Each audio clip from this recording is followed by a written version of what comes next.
Kubera iki atabaho? Ndavuga korora inkwavu neza. Twese aborozi b'inkwavu tuba twifuza ko ubworozi bwacu butera imbere bukaguka nk'abandi bose butunze. Gusa rimwe na rimwe ugasanga abenshi tworora mu buryo navuga ko buciriritse bwo kuvuga ni worore ebyiri, eshatu, enye, eshanu, ugasanga nyine ntago zirenga icumi.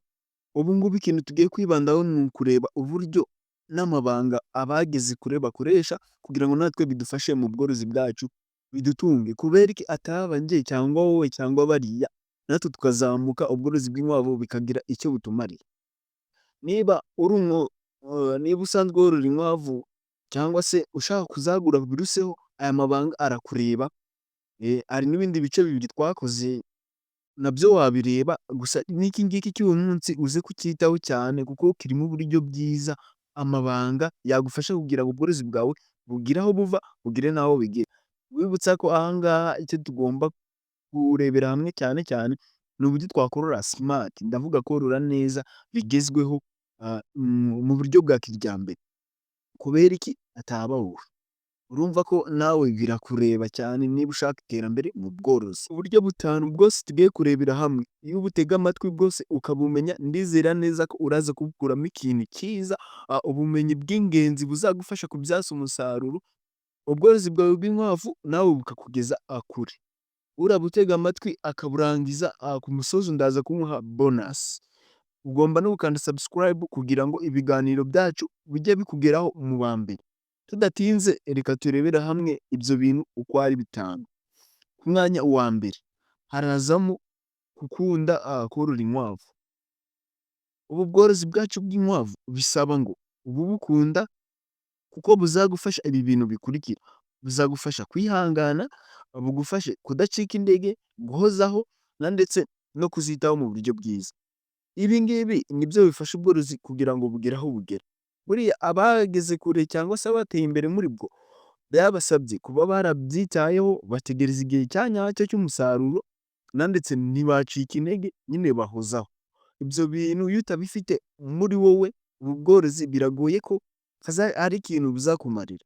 Urumva ko iki kintu cya mbere uragikeneye cyane nk'umworozi kugira ngo buzagire icyo bukumarira, kugeza nyine ku rwego uvuga ni aha ngaha ibintu byafashe umurongo nk'abandi dusanzwe tuzi. Ari naho hantu tugiye kuzira ku cya kabiri. Ikintu cya kabiri hazamo ubushobozi. Impamvu mvuze ubushobozi, hari ukuntu uba ukunda ubu bworozi bwacu bwo korora inkwavu, icyo ni kimwe kuba ubukunda. Ariko se niba ushaka korora ugomba kwibaza ibi bibazo bikurikira: ese mfite aho kororera? Mfite ibyo kuziha se? Ese mfite wenda n'icyororo cyiza? Ibi bintu ugomba kuba ubifite kuko nubikunda, naho kororera cyangwa naho haboneka ariko ukabona nta byo kuziha, ndizera neza ko nta musaruro uzabona.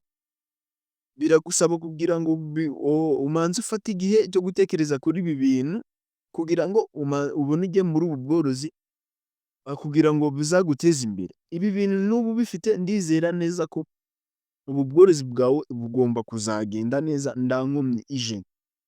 Hazazamo kuba ubikunda, hazemo kuba ufite ubwo bushobozi, ibyo bizagufasha neza kubaka neza ubworozi bwawe.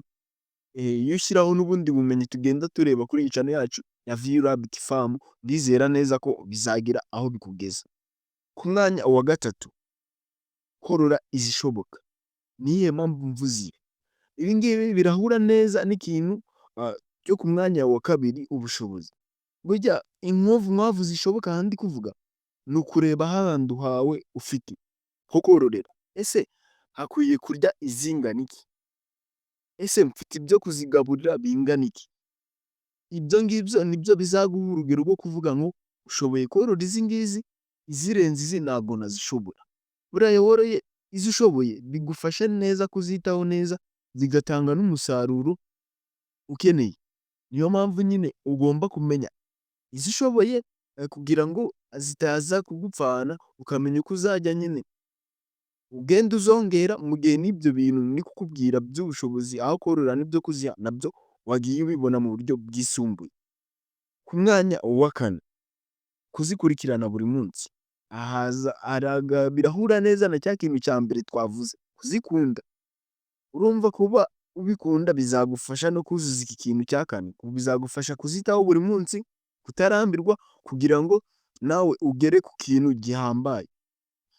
Kuko aba bano bantu ubworozi bwabo bwageze hejuru natwe ariyo nzira turimo, bakora icyo bita kuzitaho buri munsi.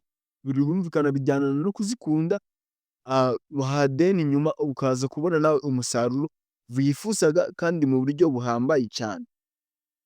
Ku mwanya wa gatanu, gushaka isoko. Ibi bivuze iki rero?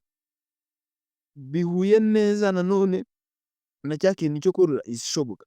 Manza umenye neza ko iteka wabona isoko. Isoko rirahari pe, isoko ni byinshi rirahari. Ariko ugomba kumenya nti ese ndagitinze bande?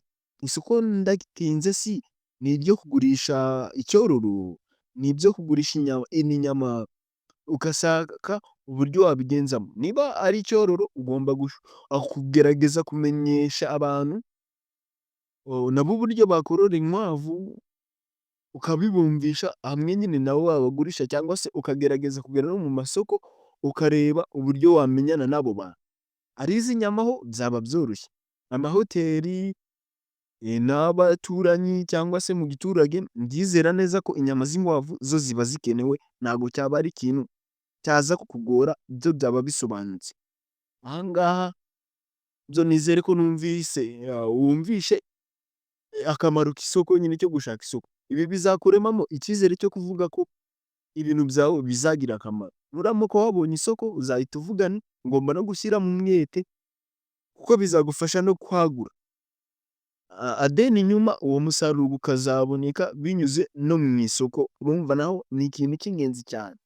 So ba bantu nabwiye ko dusoza ndaza kubahereza bonasi nibo ngezeho. Niba ugeze aha ngaha kuri uyu munota tuvuga, andika ijambo bonasi muri comment. Noneho dukomeze na bonasi yacu, ubumenyi bwo kwagura. Ibi bisobanuye ubumenyi bwo kwagura. Nahoze mvuga ni ukorora izishoboka, kororera ahantu hashoboka. Iki kintu ugomba kucyitaho cyane cyane cyane. Impamvu mvuze cyane, menya ngo niba watangiranye ebyiri, uvuge nti nizibyara nzagura gutya, nzubaka gutya.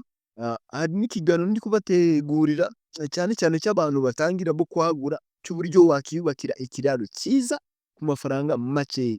Niba tugeranye aha ngaha wakandika ijambo muri komenti ibiraro, maze vuba aha ngaha icyo kiganiro kiri mu nzira ndi kugitegura, kugira ngo umworozi uri gutangira ubu bworozi abone uburyo bworoheje yakubakamo ikiraro kandi cya kijyambere kimeze neza, bikamufasha mu iterambere rye ryo kubona umusaruro mu nkwavu. Urabizi ko ibintu by'inyubako n'aho zigomba kuba ni ibintu bikenewe cyane ku mworozi.